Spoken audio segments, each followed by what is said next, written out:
Louvado seja nosso Senhor Jesus Cristo, que sempre seja louvado. Estimados irmãos, nós estamos quase concluindo o ano litúrgico da igreja. O que é o ano litúrgico? É o ano que nós refletimos em cada época sobre os mistérios da morte, paixão e ressurreição de nosso Senhor Jesus Cristo. Próximo domingo nós celebraremos a solenidade de Cristo Rei do Universo. E esta semana de Cristo Rei é a semana que encerra este tempo litúrgico. Daqui 14 dias nós iniciaremos um novo tempo litúrgico no primeiro domingo do Advento, que nos prepara para o mistério da encarnação do Verbo de Deus neste mundo. E toda conclusão de um tempo, de uma fase, de um ciclo em nossas vidas, não deve ser visto por nós cristãos como um fim, mas como uma finalidade. Qual é a finalidade da conclusão deste ano litúrgico? Deste longo caminho que nós fizemos, que se iniciará outro, como eu disse, daqui 14 dias. Qual é a finalidade de deixarmos a nossa casa e virmos todos os domingos à igreja para rezarmos? Digo de modo muito sucinto que a finalidade de tudo aquilo que nós fazemos quando buscamos a Deus é a salvação das nossas almas. E neste sentido, a palavra de Deus deste 33º domingo nos leva a pensarmos nas coisas últimas deste mundo, valorizando em nossas vidas que tudo aquilo que temos, que possuímos, que fazemos, em um dado momento na nossa vida vai passar. Por isso que o Evangelho se inicia dizendo que Jesus, falando a um grande número de pessoas, nos fala sobre o templo. O templo que era precioso, com muitas pedras maravilhosas, com muitas ofertas votivas, com muitas realidades belas, mas que em algum momento iria passar. Por isso Jesus joga para aquelas pessoas duas perguntas que também servem para nós. Vós admirais estas coisas? Dias virão em que não ficará pedra sobre pedra, tudo será destruído. Dias virão que a nossa beleza vai passar. Dias virão que o nosso dinheiro não vai valer de nada. Dias virão que o carro novo ou usado que nós possuímos também não terá nenhum significado.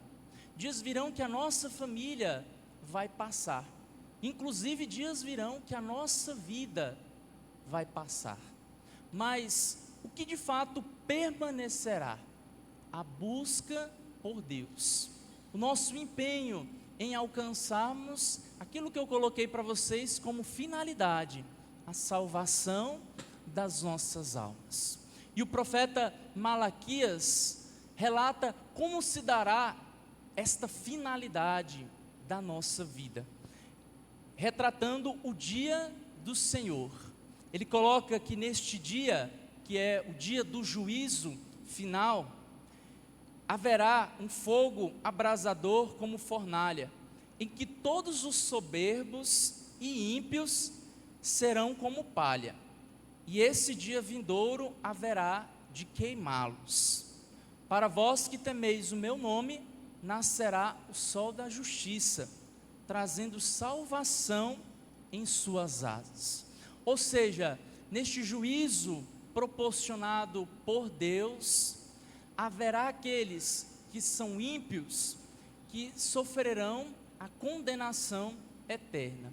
Uma condenação que não é de Deus, mas uma condenação própria das escolhas feitas neste mundo. Mas haverá também os justos, aqueles que buscaram nesta terra fazer a vontade de Deus, que se empenharam em edificar a sua salvação, não colocando muitas coisas acima de Deus, mas colocando Deus acima de todas as coisas. E nesta perspectiva, nosso Senhor Jesus Cristo, ele é interrogado sobre como se dará este sinal, com duas perguntas que perpassam gerações. Mestre, quando acontecerá isto? Ou seja, quando acontecerá o juízo final? E qual vai ser o sinal de que estas coisas estão para acontecer? Vejam bem, duas perguntas com finalidades diferentes. Quando isto acontecerá e qual será o sinal para entendermos que o dia do juízo acontecerá? Para isso, Jesus, ele ensina os seus discípulos, como também nos ensina hoje, a percebermos duas coisas importantes diante destas perguntas. Primeiro, se refere aos sinais. Ele apresenta sinais provenientes da humanidade, dos elementos da natureza, dizendo que haverá grandes terremotos, haverá fomes, haverá pestes em muitos lugares, muitas coisas pavorosas e grandiosas aparecerão no céu. Nós podemos, inclusive, pegar estes sinais descritos aqui no Santo Evangelho e recordarmos de tantos sinais que nós já vimos desta natureza. Tantos terremotos, maremotos, pestes como a Covid e tantas outras doenças. Mas Jesus ainda nos fala de homens que se apresentarão como sendo Jesus, ou até mesmo como alguém que fala em nome de Jesus. Essas pessoas, segundo nosso Senhor Jesus Cristo, são os falsos profetas. São aqueles que não possuem nenhuma autoridade para falar em nome de Deus, mas por interesses pessoais, por dinheiro, por poder, por status, eles começam a falar de Deus, começam a abrir igrejas, começam a fazer tantas coisas, apavorando o coração das pessoas com relação ao dia que o Senhor Jesus retornará. Só que Jesus também ainda nos fala que haverá um elemento que corresponde à relação das nações, dizendo que um povo se levantará contra outro povo, um país atacará outro país. Muitas guerras, muitos conflitos, realidades que nós inclusive presenciamos, acompanhamos e sabemos que acontecem, seja no nosso continente, seja em outros continentes, conflitos que expressam como os sinais de Deus também se apresentam. Só que todos estes sinais que eu elenquei a vocês, elementos da natureza, pessoas que aparecem se dizendo o Senhor ou seus emissários, bem como também os conflitos das nações, não é o sinal por excelência. Por isso, Jesus ele vai além, e aqui tem o segundo elemento que eu queria trazer a vocês, que embora aconteçam estas coisas, sempre aconteceram e vão acontecer, não serão os sinais derradeiros. O verdadeiro sinal se dará quando a humanidade entender que Jesus é o Senhor da glória, que Jesus é o único Deus e Salvador. Para isso, nós precisamos estar atentos, precisamos ser vigilantes, porque muitas coisas acontecerão, mas não será o fim. Mas se nós não nos atentarmos, se vivermos de forma displicente a nossa vida e a nossa fé, nós poderemos ser surpreendidos com o dia do juízo do Senhor. Assim, irmãos, nós precisamos em todos os momentos estar atentos e perseverantes, porque o grande dia poderá acontecer. E se nós, carregados de tantos pecados, carregados de uma vida desordenada, formos pegos de surpresa, entre aspas, pelo Senhor, isso poderá custar muito caro a cada um de nós. Poderá custar uma vida eternamente distante de Deus. Eu, particularmente, tenho um grande receio de perder a minha alma, porque como padre, como pastor, eu entendo o valor de uma alma. Eu entendo o sentido de quando nós ganhamos alguém para Cristo e deixamos com que o maligno fique para trás diante das propostas sedutoras que um dia ele colocou naquele coração. Por isso, a nossa alma, ela tem um valor que supera o nosso corpo, que supera os nossos bens, que supera tudo aquilo que nós podemos ver com estes olhos, que um dia a terra há de comer. Por isso, nosso esforço reside em fazer com que a nossa alma busque a Deus, que a nossa alma se encontre com Deus. E Paulo, na segunda leitura, dá a nós um meio muito eficaz para não sermos, como eu disse, surpreendidos, entre aspas, pelo retorno do Senhor.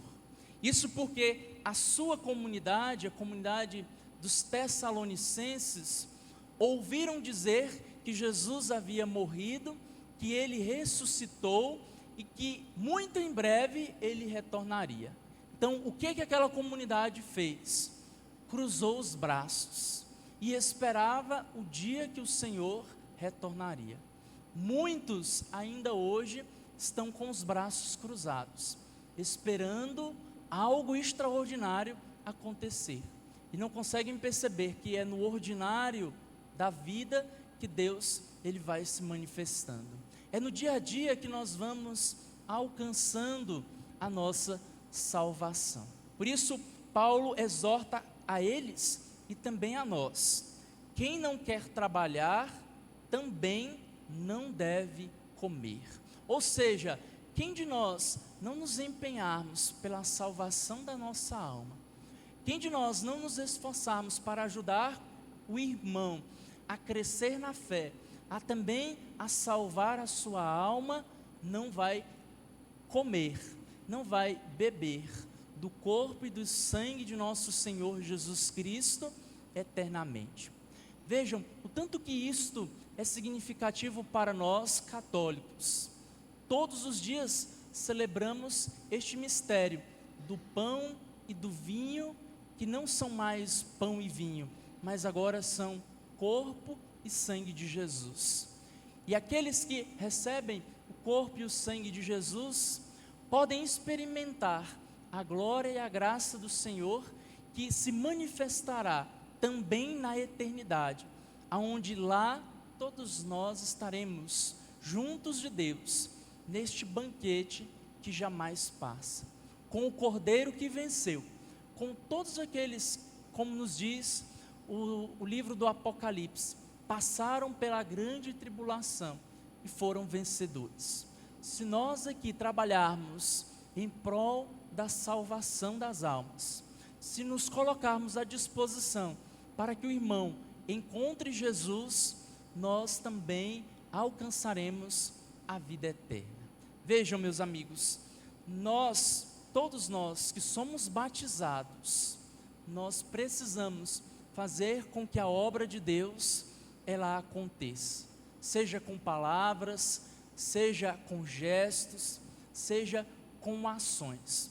Nenhum de nós está excluído de fazer com que o reino de Deus cresça. Não é somente o padre, o bispo, o papa, aquele que se dispôs a estar à frente de alguma pastoral, de algum serviço, mas cada um de nós.